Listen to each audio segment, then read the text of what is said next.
അപ്പം ഞാൻ ഇവിടെ വിളിച്ചു, ഇവിടെ കാര്യം എന്നോട് പറഞ്ഞു. അപ്പോൾ പെയിൻ വരുന്നുണ്ട്, അപ്പോൾ അതിനൊരു എപ്പിഡ്യൂറൽ എന്ന് പറഞ്ഞ ഇഞ്ചക്ഷൻ എടുക്കണം, ലൈക്ക് ഫോർ പെയിൻലെസ് സർജറി. നമ്മുടെ സ്പൈനിലൊരു ഇഞ്ചക്ഷൻ എടുക്കും. അപ്പോൾ എപ്പിഡ്യൂറൽ എടുക്കണം, സൈൻ വേണമെന്ന് പറഞ്ഞു. അപ്പോൾ അവളെൻ്റെ അടുത്ത് 2 തവണ വിളിച്ചപ്പോൾ ഞാൻ കൂട്ടുകാരോടെ നിൽക്കുകയാണല്ലോ. അപ്പോൾ ഞാൻ കുമാരോടെ നിൽക്കുന്ന സമയത്ത് 2 തവണ വിളിച്ചു. 3-ാമത്തെ തവണ വിളിച്ചിട്ട് ഇവള് എന്നോട് ചോദിച്ചു, താരം ഇവിടെ കിടക്കുക.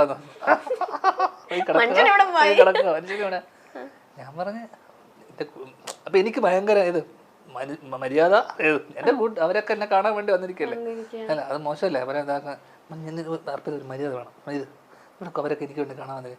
ഞാനിവിടെ തന്റെ കൊച്ചിനെ കൊണ്ടുള്ള ടെൻഷനോടെ ഞാൻ വരാം. ഞാൻ പറയുന്നത് ഞാൻ വരാം. അപ്പോൾ ഞാൻ എൻ്റെ കൂടെ അസിസ്റ്റന്റ് ഉണ്ട്, സജി ഷിനോജ് ഡ്രൈവറുണ്ട്. അപ്പം നമ്മൾ സജി ഷിനോജ് അവിടെ ഇല്ലായിരുന്നു, താനൊരു മനുഷ്യനാണ് അവിടെ. അപ്പോ നേരത്തെ പറഞ്ഞ പോലെ പറൂ എന്ന് പറഞ്ഞ പോലെ ഞാൻ പെട്ടെന്ന്, നമുക്ക് ആ സീരിയസ്നെസ് ഒന്നും എനിക്ക് അവിടെ സംഭവിക്കുന്നത് എന്താന്ന് ഞാൻ കാണുന്നില്ല, എനിക്കറിയില്ല. അല്ലല്ല, അമ്മയും അച്ഛനൊക്കെ ഉണ്ട്, ഓക്കെ. പക്ഷെ ഈ ഇഞ്ചക്ഷൻ എടുക്കണമെങ്കിൽ ഹസ്ബൻഡിന്റെ സിഗ്നേച്ചർ വേണം, ഓക്കെ. ലൈക്ക് സിഗ്നേച്ചർ വേണം, എന്റെ സൈൻ വേണമെന്ന് പറഞ്ഞു. അപ്പൊ ഞാൻ എന്താ പറയണ്ടേ, അപ്പൊ എന്റെ കൂടെ വന്നവന്മാര് അത്യാവശ്യം പണ്ടത്തെ കമ്പനിക്കാരാ, സുഹൃത്തുക്കളാണ്. അപ്പൊ എന്നോട് അവൻ ചോദിച്ചു, എന്ത് പറ്റി, വാട്ട് ഹാപ്പൻഡ് ചോദിച്ചു.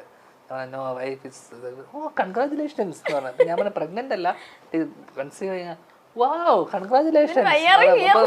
അപ്പൊ എന്നോട് ചോദിച്ചു, എന്നാ പോവാന്ന്.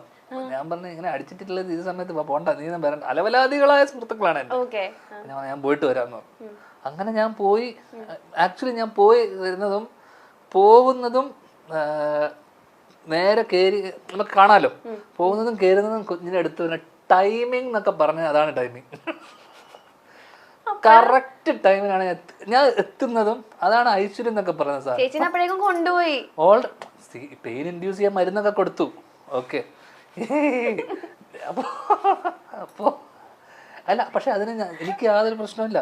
അവിടെ എന്ത് വേണം, നമ്മൾ നിന്ന് സ്പോട്ടിൽ പേടി വാങ്ങിക്കുമല്ലോ, അങ്ങനത്തെ ഒരു മനുഷ്യനാണ്. അപ്പൊ എനിക്കത് ചെയ്ത് അവളെ ഞാൻ ചീത്ത പറഞ്ഞു, ഒരു കുഴപ്പമില്ലല്ലോ. ഞാൻ പോയപ്പോ തന്നെ അത്രയും നേരം പെയിൻ ഇതാക്കിയിട്ടും വരാത്ത കുട്ടി, ഞാൻ വന്ന് കയറി കാല് വെച്ചത് ആശുപത്രിയിൽ എടുത്ത് വെച്ചതും കുട്ടി വരുന്നു. ഞാൻ പറഞ്ഞു, ഇതാ കഴിഞ്ഞല്ലോ, ഇതാണ് ഐശ്വര്യം. ഡോക്ടറോട് ഞാൻ പറഞ്ഞു, ഇത്രയും നേരം കഷ്ടപ്പെട്ട് കാണുന്നില്ലല്ലോ. അവർ പലരും പുഷ് പുഷ് പുഷ് എന്ന് പറഞ്ഞ ഒരു കാര്യമില്ല, കാലെടുത്ത് വെച്ചതും കൊച്ചു വന്നു.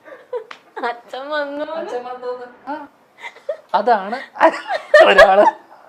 ഒരാള് ചേട്ടൻ ഡെലിവറി റൂമിന്റെ അകത്ത് ഭാര്യ പെയിന് പ്രസവിക്കുന്ന സീനൊക്കെ കണ്ട് കരഞ്ഞു തുളുമ്പി വിഷമിച്ചു എന്ന് വിചാരിച്ച കഥയൊക്കെ കേൾക്കാൻ വന്നപ്പോ കൊച്ചു പ്രസവിച്ച് കഴിഞ്ഞിട്ട് ആള് ഹോസ്പിറ്റലിൽ. പ്രസവിക്കുന്നല്ല, പ്രസവിച്ച് കഴിഞ്ഞിട്ടല്ല, ഞാൻ കേറുമ്പോ കാണുന്ന കൊച്ചിനെ അവര് ഇങ്ങനെ ജസ്റ്റ് പുറത്തെടുത്ത് നേരെ കൊണ്ടുവന്ന് വൈപ്പ് ചെയ്തിട്ട് നേരെ എന്റെ കൈ തരിക. അതാണ് നേരെ അപ്പൊ തന്നെ റെഡി. അന്ന് എന്റെ ജീവിതം മാറിയതാ, 4 വർഷം ആയിട്ട്. അന്ന് എന്റെ ലൈഫ് മാറിപ്പോയി. Turning point. അത് കഴിഞ്ഞിട്ടോ അതിനിടയിൽ വേറെയും കുറെ കാര്യങ്ങളുണ്ടല്ലോ. അതിനിടയിൽ ഞാൻ ഓൾറെഡി മറ്റേ അവളുടെ അച്ഛൻ്റെന്നും എന്റെ അച്ഛൻ്റെന്നും കാശൊക്കെ വാങ്ങിച്ചിട്ട് വേണം അവരുടെ ആഗ്രഹത്തെ ഞാൻ ഇന്റർവ്യൂലൊക്കെ പറഞ്ഞിട്ടുണ്ടോ. ഇതൊക്കെ ഒരു സന്തോഷമല്ലേ, നമ്മളെ സന്തോഷത്തിൽ പങ്കുചേരുക എന്നല്ലാതെ നമ്മൾ എന്ത് ചെയ്യാനാ. ആ സന്തോഷത്തിൽ പങ്കുചേരാനാ ചേച്ചി വിളിച്ചത്. അതെ, ഞാൻ ടൈമിങ്ങിലല്ലേ എത്തിയത്. അതെ, ഞാൻ ചേട്ടൻ എടുക്കാം, നിങ്ങൾ എല്ലാവരും മനസ്സിലാക്കണം. SmileTrips.com, India's #1 travel and tourism company. നിങ്ങളുടെ ഡൊമസ്റ്റിക് ആൻഡ് ഇന്റർനാഷണൽ ടൂർ പ്ലാനുകൾ സുഗമമായി ക്രമീകരിക്കും SmileTrips.com. കൂടുതൽ വിവരങ്ങൾക്ക് SmileTrips.com വെബ്സൈറ്റ് സന്ദർശിക്കുക. ബാവയുടെ ബർത്ത്ഡേക്ക് ഒരു ക്യാപ്ഷൻ ചേട്ടൻ ഇട്ടേക്കാം, എന്റെ ഉറക്കമില്ലാതായിട്ട് ഇന്നേക്ക് 2 വർഷം. എന്താ ചേട്ടാ അങ്ങനെ അല്ല, അതാ പറഞ്ഞത്, ഭയങ്കര പ്രശ്നക്കാരിയാ. എന്റെ മോളായതുകൊണ്ട് ഞാൻ പറയല്ല. എന്നെ യാതൊരു വിലയില്ല, അത് എന്താന്നറിയില്ല, എനിക്ക് പൊതുവെ ആരെയും വിലയില്ലാത്തതുകൊണ്ട് എന്റെ അതേ സ്വഭാവം, ഓക്കെ. അപ്പൊ എന്നെ യാതൊരു വിലയില്ല. അപ്പൊ എന്നെ കാണുന്നത് തന്നെ, അവള് കാണുന്നത് തന്നെ, ഞാൻ ലോകത്തിലെ ഏറ്റവും വൃത്തികെട്ട മനുഷ്യനായിട്ടാണ് എന്നെ കാണുന്നത്. വെച്ച് കഴിഞ്ഞാൽ go take Baat, wash your hands, chappal remove ചെയ്യ ചപ്പൽ. എന്നെ പഠിപ്പിക്കലാണ് ഇവളുടെ പരിപാടി. ചേട്ടനോടാണ് എല്ലാം ഇതിന്റെ ഏറ്റവും വലിയ രസം ഇതൊക്കെ ഞാനാണ് ഇവളോട് പറഞ്ഞു കൊടുത്തത്. പക്ഷെ ഇതൊക്കെ ഇവള് തിരിച്ച് എന്നോട് തന്നെ പറയാൻ തുടങ്ങി കുറച്ച് ഇതായപ്പോ. 3 വയസ്സ് കഴിഞ്ഞപ്പോഴേക്കും 2.5 വയസ്സ് കഴിഞ്ഞപ്പോഴേക്കും തന്നെ. അപ്പൊ എന്നെ കാണുമ്പോൾ തന്നെ അത് നോക്കിയിട്ട് did you have food did you had your food? ഞാൻ പറഞ്ഞു yes. You had your food? Yes I had. Wash your hands. Full എന്നെ ഫുൾ കലിപ്പത്തിയ ആ കാര്യത്തില്. അപ്പൊ ഞാൻ ഉറങ്ങുമ്പോൾ വരെ ഇപ്പൊ രാവിലെ ഞാൻ ഉറങ്ങുവാണ് എന്നെ എഴുന്നേപ്പിച്ചിട്ട് why it's morning why is sleeping still എന്നൊക്കെ പറഞ്ഞ ഫുൾ പ്രശ്നം. പക്ഷെ ഇവള് ചിലപ്പോ ഒരു ഉച്ചക്ക് ഉറങ്ങിയാലും ഒരു കുഴപ്പമില്ല. പിന്നെ രാത്രി തന്നെ ഉറങ്ങാൻ സമ്മതിക്കൂല. Come on let's watch something you are always sleeping.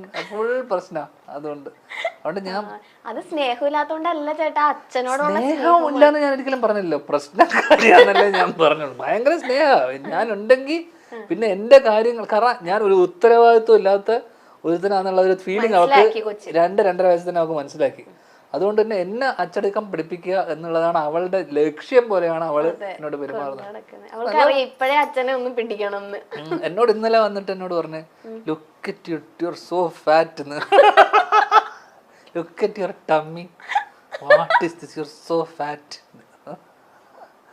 അപ്പൊ ഞാൻ yes I want to reduce my weight. I will do it for me. Okay fine. അപ്പൊ എന്നോട് എപ്പോഴും പറഞ്ഞറിയാമോ ഫൈൻ. ഇതാണ് എൻ്റെ അടുത്തുള്ള ഫൈൻ സാധനം. ഫൈൻ ഓക്കെ ഫൈൻ ഇങ്ങനെ ഒരു സാധനം. U are so fat U are so fine. അതൊരു പോക്ക.